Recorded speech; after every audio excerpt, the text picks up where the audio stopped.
telling the stories that need to be told, democracy, and the courage to be. It was W.E.B. Du Bois who illuminated the ever-present, unasked question of every human whose skin has been kissed by the sun like mine, and whose ancestry traced back to the brutal system of chattel slavery. How does it feel to be a problem? How does it feel to be a problem? Their offices were always so silent, these two women in particular. No laughter, no sounds of jovial conversation, no, not even any music, not even jazz, not even classical, just silence. And trinkets and papers placed about. Stoicism of acoustics and design to match the university, I suppose. I remember the woman had just moved to a new office. This one had a window, a nice arched picture window that let in a cascade of all the cloudy natural light of that cold day of our appointment. I'd gone to see her again, reluctantly, with my son in tow, yet again. The last time we'd seen each other, she told me that because I was now a mother, I was no longer the kind of student this university wanted. I should strongly consider transferring somewhere else.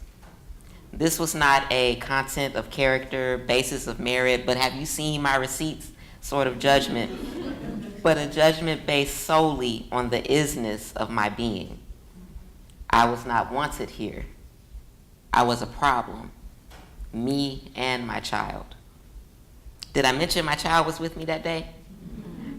Luckily, he was in his own world of toy cars and imaginary cities. I've never been one to give folks the satisfaction of seeing whatever negative end or reaction they wanted to see from me. So I let her talk that day. I sat upright in my chair, I crossed my legs, I sat with dignity and smiled with a grace that only a woman who knows herself possesses, and walked out her office and onto my classes, head level and held high. This particular day, this new day, with the cloud light streaming through her office and my son standing by my side, she decided to reiterate, somewhat annoyed, that I was no longer welcome here. You, I responded, don't have any right to make any commentary on who I am and my place here. I didn't ask for your opinion. How does it feel to be a problem? Somewhere along the way, there was a miscommunication in regards to my scholarships, so I found myself in another woman's office. Hers was as broad as her title and tenure. She had more windows, more trinkets, and bookcases. She had bookcases and sofas instead of hard faux cushion chairs. And as I sat there explaining the situation to her, a situation that would eventually keep me from classes, she looked me in the eye, her trinkets reflecting in her glasses. "It's just money," she said.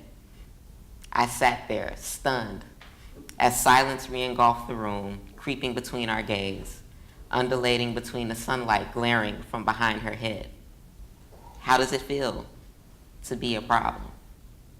And who shall I become? 20 years of my life had been devoted to fitting the norms the proverbial they told me to fit, that if I worked hard and went to school, I'd get ahead. And I'd done so with excellence. But at the intersection of my race, my gender, my parental status, my class, mine was not the narrative they wanted in their normative box. But I was never the problem. I'm a beautiful, brilliant, creative, wise, and powerful Black woman, mother,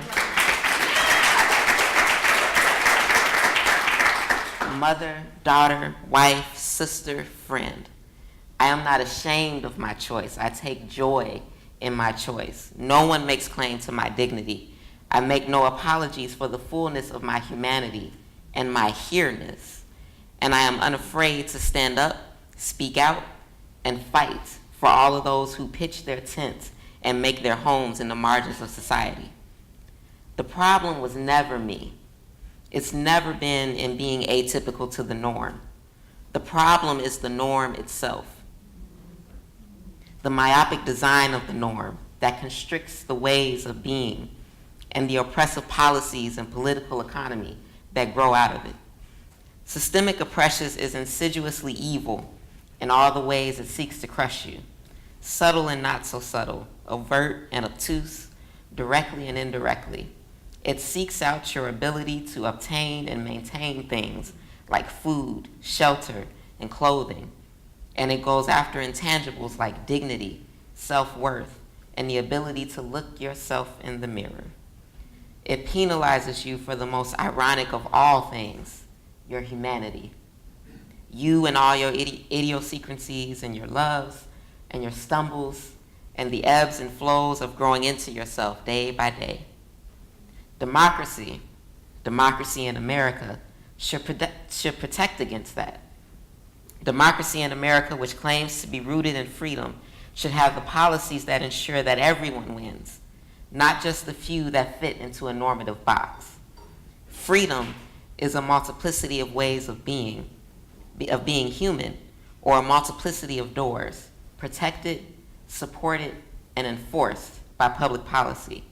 Democracy is where everybody has a seat at the table, a pen, and power at the table, not just the few. Today, as we consider the legacy of the Reverend Dr. Martin Luther King Jr.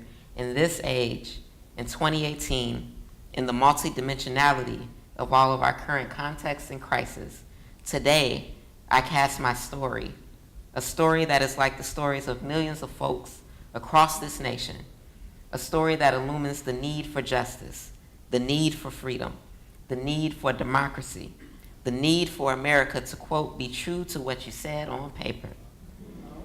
I cast that story upon the waters, being confident that it will return with the policies we need to make this nation and our lives fulfill the promises of justice as a condition of social and economic wholeness as fully as we are capable. And let me be clear, we are fully capable. Thank you.